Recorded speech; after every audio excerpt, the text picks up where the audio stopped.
Alô, meu irmão, alô, minha irmã, como vamos? Tudo bem? Tudo na doce paz de Cristo? Tudo sob controle daquele que tudo controla? Você continua se cuidando, né? Você continua se cuidando, não dê sopa.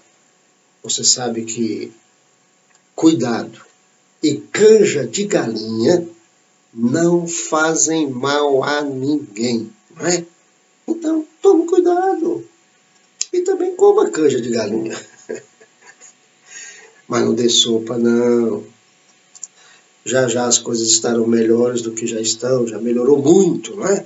Mas ainda estamos correndo risco. Então, cuide-se. Vamos aos nossos arrazoandos sobre a segunda lição do último trimestre de 2021. As bênçãos advindas da salvação. Nosso primeiro arrazoando é para falarmos que há muitas bênçãos advindas da salvação. Na carta de Paulo aos Efésios, há várias, e eu relacionei várias aqui, e quero destacá-las. Mas antes de destacá-las, e não vou destacá-las por ordem de valor, não, é por ordem em que elas vão aparecendo no livro. Eu quero destacar que há conceitos errados de bênçãos da salvação.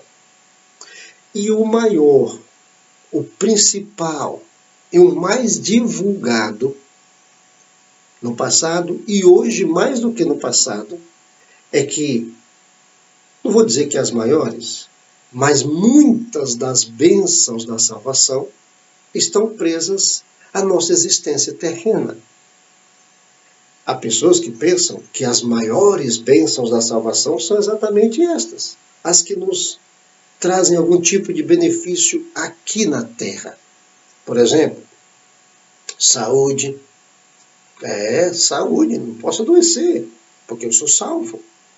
Contas pagas. Não posso estar com minha vida financeira enrolada, porque eu sou um salvo. Não ter problemas. Não tenho problema não, eu sou um salvo. Isso tudo é terreno. E isso pode acontecer. Mas não quer dizer que tem que acontecer. Não quer dizer que é uma bênção, ou são bênçãos das muitas bênçãos advindas da salvação. Não. Aqui nesta terra nós somos passageiros. E as bênçãos da salvação vão além daqui. Claro que vamos gozá-la aqui. E porque gozamos a salvação aqui, nós vamos aqui ter algumas coisas que, na verdade, a salvação nos propicia. Mas não que são os objetivos dela. Na carta de Paulo aos Efésios, eu vou ler aqui. Você vai encontrar lá várias bênçãos advindas da salvação. Por exemplo, ser parte de um corpo cuja cabeça é Cristo. Outra, ter vida no Espírito. Estávamos mortos em nossos delitos e pecados. Nosso espírito morto, sem comunhão com Deus. E aí, vida no Espírito. Terceiro, é ter acesso à graça de Deus. Quarta, é ser alvo da misericórdia de Deus.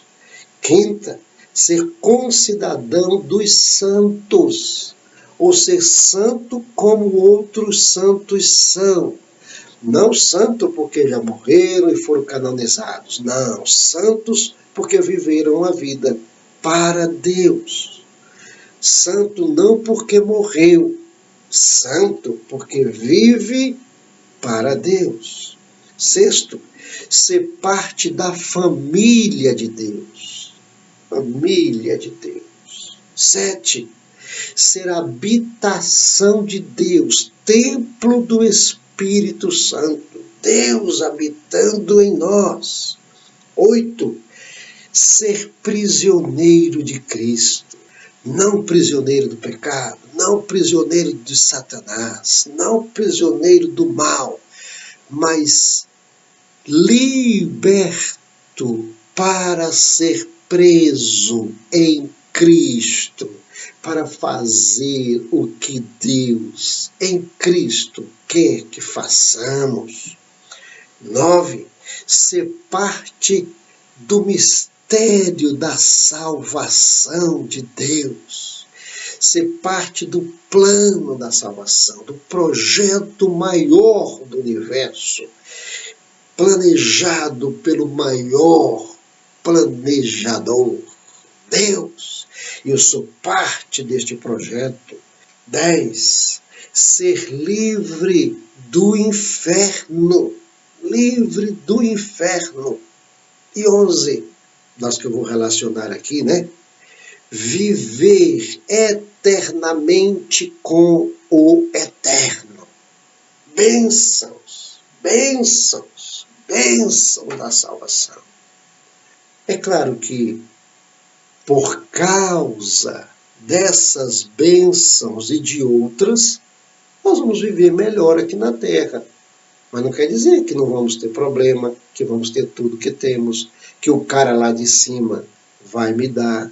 Não quer dizer que as coisas aqui serão todas muito ótimas, muito perfeitas, muito dentro do que eu quero, tudo dentro do que eu quero. Você sabe que não. As bênçãos advindas da salvação são tantas que nós não temos como relacionar todas. Agora, de todas as bênçãos advindas da salvação, na minha ótica, a maior é ter acesso a Deus, viver com Deus aqui e viver com Deus eternamente fora daqui. Nossa segunda razoando é para pensarmos ainda mais um pouquinho. Começamos isso na primeira lição, agora vem de novo o mesmo assunto. A graça é irresistível ou é resistível? A eleição de Deus para a salvação de todos os homens, ou a predestinação para a salvação de todos os homens, é incondicional ou é condicional? Ou seja, Calvino diz, em síntese, a graça é irresistível. Todos aqueles que são tocados por ela não conseguem resisti-la. Armínio diz, não, a graça é resistível. A pessoa é tocada por ela, mas a pessoa diz, eu não quero esta graça. Calvino diz, a eleição, a predestinação é incondicional. Ou seja, aqueles que desde o eterno passado já foram predestinados para serem salvos, salvos serão. Armínio diz, não, a eleição não é incondicional. A pessoa tem que decidir, quero ou não quero, aceito ou não aceito. E aí, quem é que está certo? Calvino ou Armínio? Eu vou repetir aqui o que falei nos arrazoandos da primeira lição. Tô nem aí. Eu não estou nem aí. Não, é Calvino que está certo. Então o arminiano está errado. Não, é o arminiano que está certo. O calvinista está errado. Digamos que você chega ao céu e chega lá você pergunta, Senhor, mas diga aí a verdade. Quem é que está certo? É Calvino ou é Armínio? Quem é que está certo? Aí o Senhor diz, olha, nenhum nem outro. É mesmo? Mas eu defendi tanto que o calvinista que era o certo. Ou eu defendi tanto com meus dentes que o arminianismo é que era o certo. Então, já que não é nenhum nem outro, eu não quero ser salvo. Você vai falar isso? Eu não quero ficar aqui. Eu quero voltar para a terra. Ou eu quero ir para o inferno. É? Tô nem aí. A interpretação de Calvino, a interpretação de Armínio, em relação à doutrina da salvação, a soteriologia, tem um ponto em comum. E é este ponto que deve prevalecer. Esses dois que eu mencionei não são comuns, mas há um ponto comum entre eles, e é este que resolve tudo. Só Jesus Cristo salva. Só Jesus Cristo salva. Agora, se é de um jeito, se é de outro, não interessa. É Jesus quem salva. E eu quero Jesus na minha vida. Se por uma eleição incondicional ou condicional, se porque eu fui atingido por uma graça irresistível ou irresistível, eu quero é Jesus, porque só Ele é que salva. Nosso terceiro arrazoando é para falarmos que há duas igrejas. Uma igreja com I maiúsculo e uma igreja com I minúsculo. Na verdade, a igreja com I minúsculo são muitas. A igreja com I maiúsculo é só uma. A igreja com I minúsculo é a igreja local. São as igrejas denominacionais. A igreja com I maiúsculo é aquela da qual fazem parte todos aqueles que são fiéis a Cristo. É a igreja do arrebatamento. É a igreja cuja cabeça é Cristo mesmo. É a igreja que, apesar dos pesares, é fiel ao seu noivo. Nós fazemos parte de duas igrejas. Da igreja com I minúsculo, congregamos em algum tempo, somos membros de alguma denominação, ou mesmo aqueles que não estão indo a nenhum templo e não pertencem a nenhuma denominação e que congregam fora do templo e não pertencem a nenhuma denominação, estão em casa.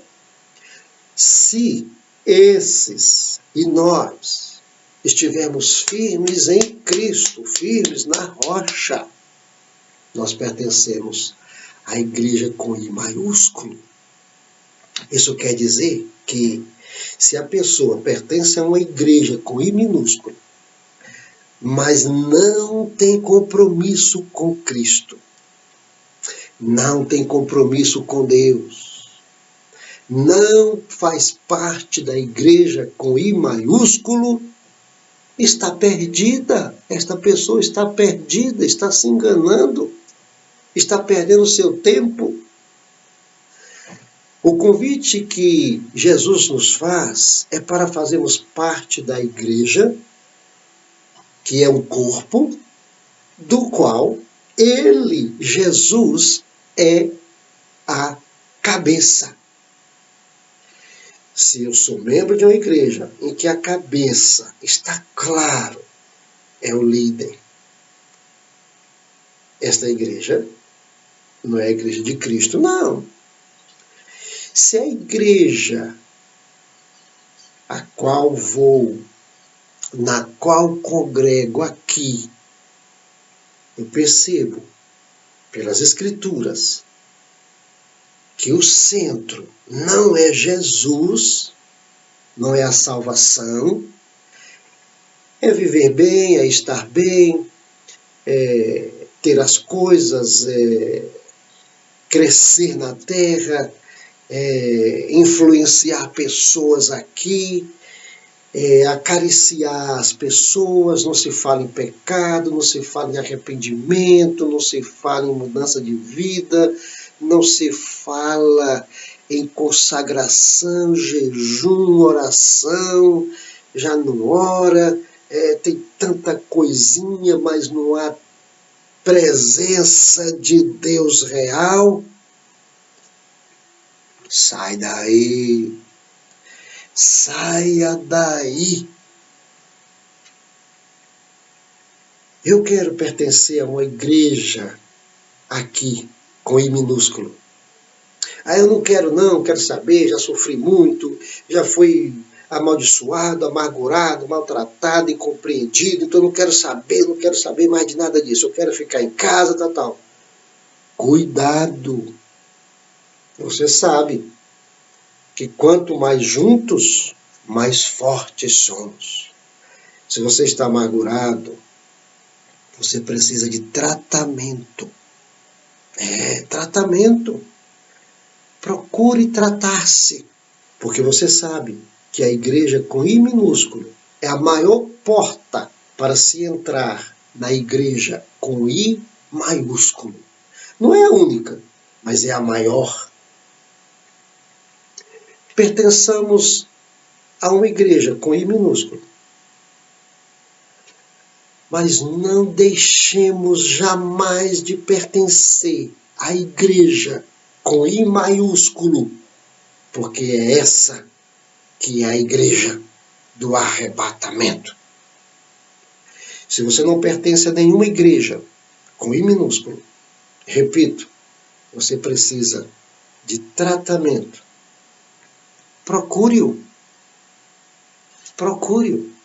Nosso quarto arrazoando é para pensarmos sobre uma coisa que infelizmente está devagarinho sendo deixada de lado.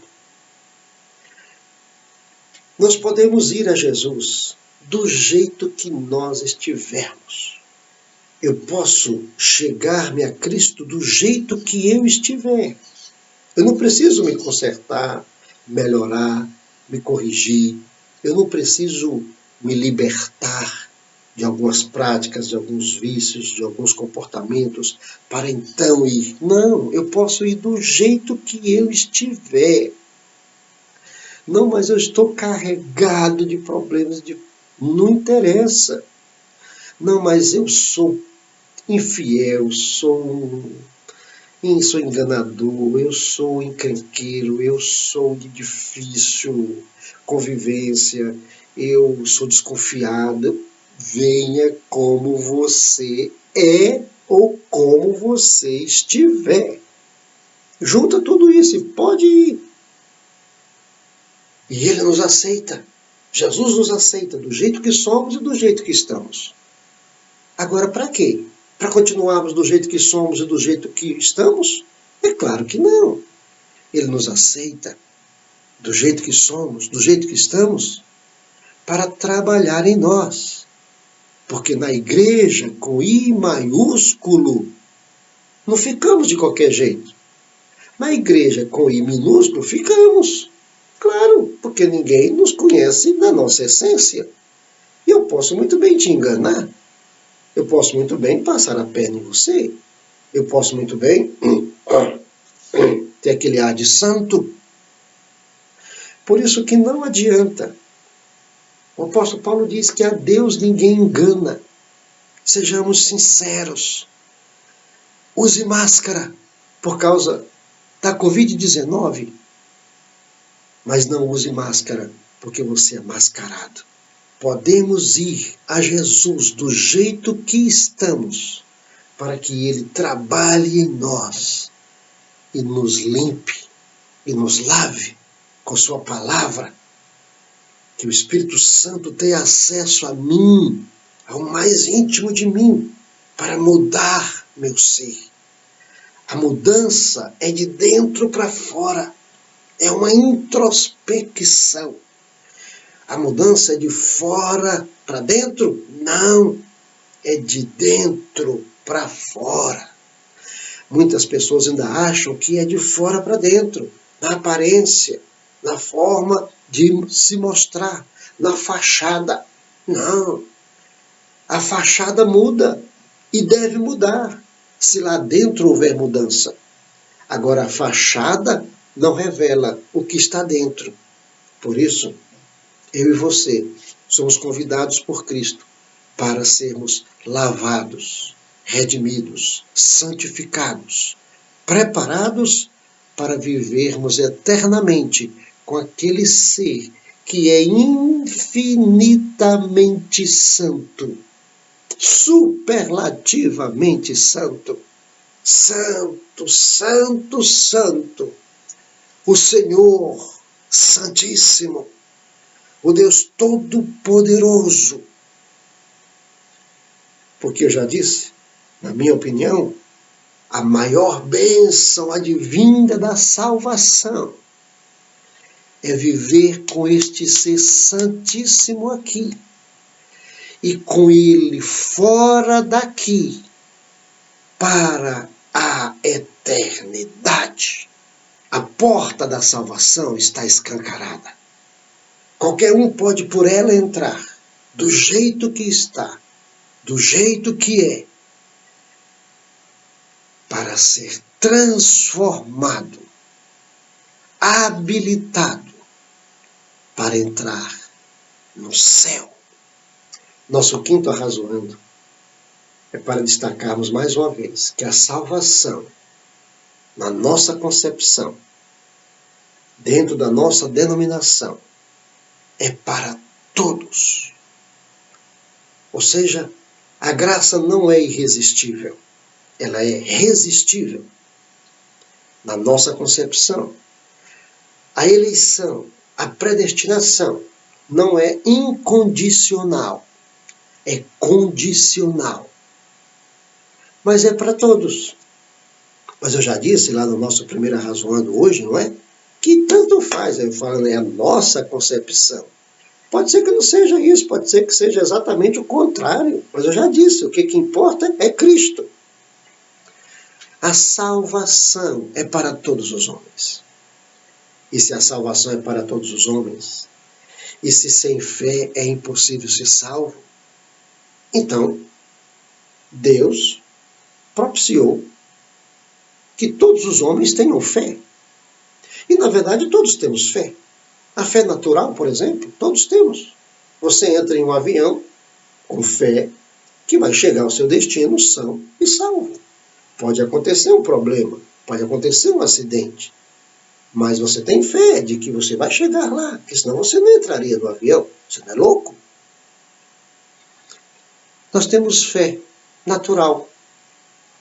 E também Deus nos deu a todos os homens a capacidade de ter fé sobrenatural.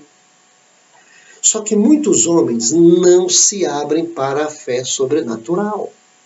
Ele crê em tudo, ele tem fé em tanta coisa, mas ele não tem fé que foi Deus que criou os céus e a terra. Ele não tem fé de que Deus enviou seu Filho para salvar o homem. Ele não tem fé que Jesus é o Salvador da humanidade. Ele não tem fé de que é um perdido e de que precisa de salvação e de que a salvação é só em Cristo. Ele não tem fé para ser salvo. Ele não se abre para esta fé. Ele se fecha. Não, isso é conversa. Isso é besteira. Isso não existe. Céu não existe. Inferno não existe. O inferno é aqui. O homem não é eterno.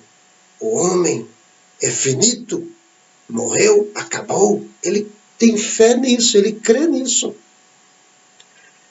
Mas a fé que salva foi dada a todos os homens. Mas alguns não querem saber dela. Não a aceitam. Não querem abrirem-se para ela. É aquilo que está lá no livro do Apocalipse, né? Eis que estou à porta e bato. Se alguém abrir, né? Primeiro, se alguém ouvir as batidas, abrir a porta, eu entrarei, cearei com ele e ele comigo. Quantas vezes a fé está batendo, a pessoa não escuta. Ou então, escuta, mas não vai lá abrir a porta. Então, resistiu, não quis. Mas se hoje ouvirdes a pregação, a voz do Evangelho, não endureçais o vosso coração. Ouviu a batida? Vá, porque só você pode abrir esta porta. Só tem maçaneta pelo lado de dentro. É você quem abre, sou eu quem abro. Abra, E você vai ver que você vai tomar a decisão das decisões, a maior decisão da sua vida. Não apenas a maior, a melhor. Você vai entrar na igreja com I maiúsculo. Você vai entrar no mistério da salvação. Você vai fazer parte da família de Deus. Você vai fazer parte de um corpo cuja cabeça é Cristo. As bênçãos advindas da salvação. E você vai ter a companhia do ser mais importante do universo aqui. E depois daqui, por toda a eternidade. Que Deus te abençoe, que Deus me abençoe, que Deus nos abençoe e nos guarde. E até os nossos próximos arrazoandos, EBD Betel, querendo Deus.